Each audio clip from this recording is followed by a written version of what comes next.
साथ एक ही वर्ष में इतनी तिथियां, और यह महज संजोग नहीं कि इस वर्ष की शुरुआत में हम सब ने प्रयागराज में महाकुंभ का भी दर्शन किया था, और अभी 25 नवंबर को अयोध्या में 500 वर्षों की गुलामी को समाप्त करने के उपरांत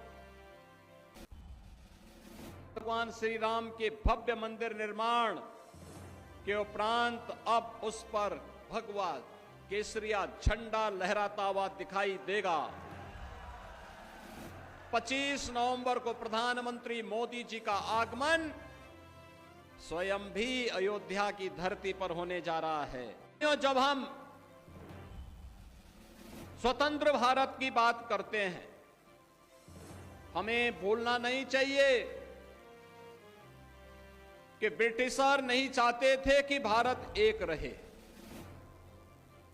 और यही कारण था कि उन्होंने भारत के खिलाफ भारत को अनेक प्रकार से बांटने की साजिश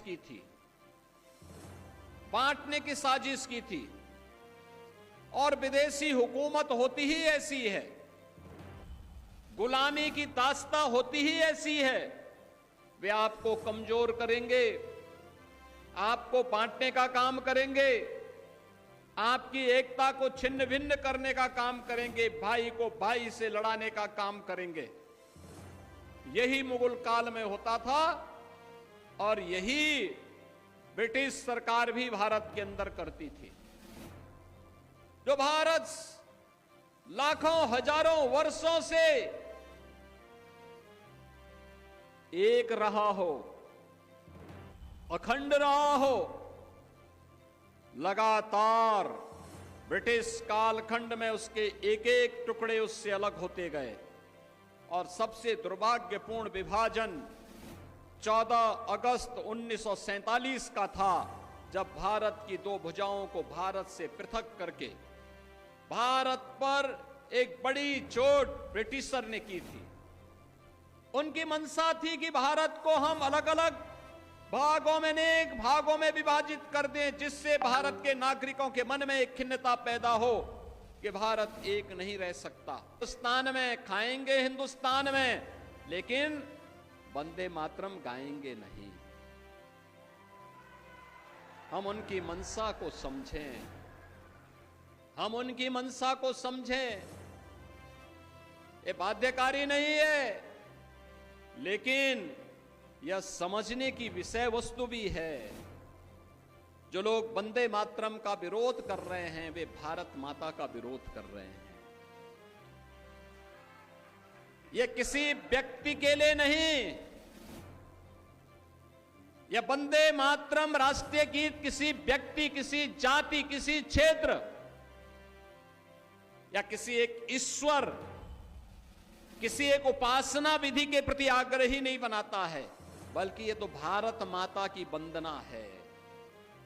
भारत माता के प्रति हमारी कृतज्ञता है।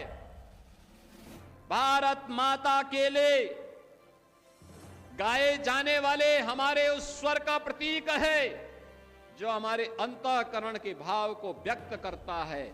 और यह सच है, हमने देवी के 3 रूपों को, महादुर्गा, महासरस्वती और महालक्ष्मी के रूप में ही पूजन करके भारत और भारतीयता को आगे बढ़ाने की शक्ति अर्जित की है।